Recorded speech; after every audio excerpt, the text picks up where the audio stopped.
شما مردم افغانستان نتونستین جواب این زن رو بدین. بذارین عمو جوابشو بده. اول ببینیم این زن کی؟ این زن نجات پرست. من اومدم امروز با افغانیا صحبت کنم. مگه نمیگید پول یه بعد غذاتون معادل ماشین زیر پای ایرانیاست؟ مگه نمیگید تو افغانستان لکسوس سوار میشید؟ سیکتیر پلیز. آقا ما نمیخوایم تو مملکت ما باشید. آقا ما نمیخوایم با شماها زندگی کنیم. آقا شما در سطح ما نیستید. ما لول و کلاسمون خیلی بیشتر از شماست. من اومدم امروز با افغانیا صحبت کنم. حالا بریم قیافه واقعی این زن دوزاری نگاه کنیم. ما لول و کلاسمون خیلی بیشتر از شماست. چه قشنگه.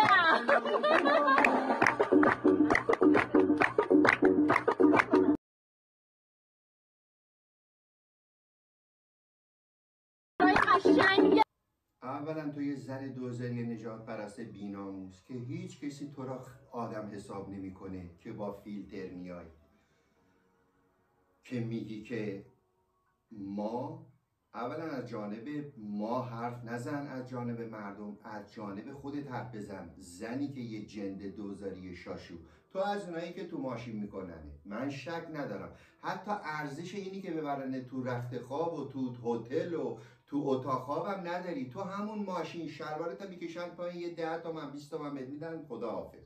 تو از اون تیپ زنه هستی. من فقط حرفم با توست. اینی که میگی که ما بالاترین از افغانستانیا و دقیقا درست میگی. من فقط تو رو دارم میگم. تو یه زن حرومزاده زشت بدترتیب، در دادن و تیغ زدن که معلومه اونا هم که تو را میکنن یه مش مرد دوزارین در حد خودت، در فاحشه گری که معلومه خدا میدونه سیغ چند تا مرد شدی تا الان. دقیقا درست میگی. تو از افغانستانیا بالاتری، من شک ندارم. زن افغانستانی نیامده تو ایران فاحشه گری بکنه. زن افغانستانی نیامده تو ایران گدایی بکنه. شما یه فاحشه و یه گدا به من نشون بدین تو تو ایران، بگین آقا اینا به جرم فاحشه گری یا گدایی گرفتن. ولی تو یه مادر فاحشه حرومزاده از اون جنده دوزاریا که تو ماشینم میکننت، تو وقتی با فیلتر میای یعنی یک زن حرومزاده فریبکار. تو وقتی قیافه و صورت و خودت قبول نداری، باید شاشی سر تا پاتو تو اعتماد به نفسه. حرومزاده این چه قیافه داری؟ من حاضرم قسم بخورم انسان با مادر تو سکس نکرده. یه خوکی گرازی، قیافه خودت تو آینه دیدی؟ بعد با فیلتر میای فتوا میدی. بیناموس حرومزاده. دوستان عزیز، گول این زنه رو نخورین. این زنه در این تیک تاک دور از جون خوباشون، آخر هفته سکسشون با یه مرد دوزاری فقط اومدن دنبال توجه و با فیلتر و شماها رو خر بکنن که لایک کنین و پول بهشون بدین و توجه بهشون بدین. اینا اگه زن حسابی بودن، اگه اینا یک مرد واقعی تو زندگیشون بود، که نمیمدن یه چرت و پرت بگن و این حرفا رو بزنن. که حرومزاده بیناموس جنده دوزاری. یک بار دیگه میگم، تو وقتی قیافه خودت قبول نداری با فیلتر میای، با یک کرد تو توالت سیفون رود کشید. دوستان قیافه این مادر حرومزاده را دیدید؟ اکثر این زنایی که میان ضد جمهوری اسلامی، به نفع جمهوری اسلامی طرفداری میکنن، ضدیت میکنن در این تیک تاک، اکثرنشون شما قیافه و تیپ اینا رو نگاه کنید. این مادر قبار تنها چیزی که اینا ندارن قیافه است. برو دیگه گوه زیادی نخور. برو بگرد امشب ببین کی تو ماشین میبره ترتیب تا بده 10 تومن 20 تومن بده. برو دیگه گوه زیادی نخور. همه مردم افغانستان هم که بد نیستن که.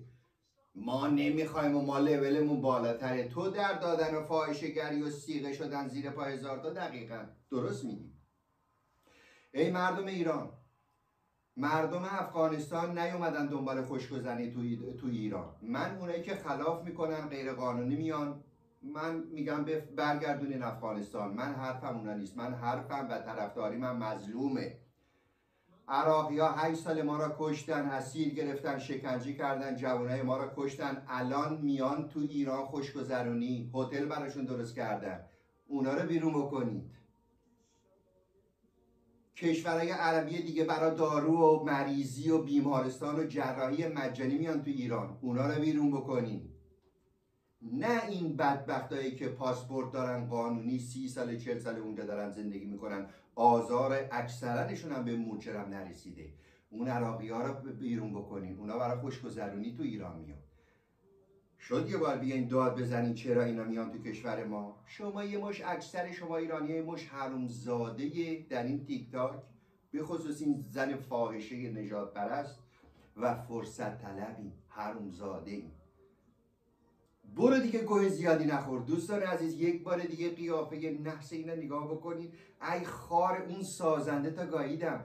مثلا اون شب پدرت اگه تو را درست نمیکرد چه اتفاقی تو این دنیا میافتاد؟ یه جنده لاشی دوزاری شاشو کمتر. شما مرد خوب گیرتون نمیاد، چونتون سوخته میان یا فوش میدین یا دریوری میدین، به همین سادگی. برو گم شو حرومزاده. ما لول و کلاسمون خیلی بیشتر از شماست. چه قشنگه.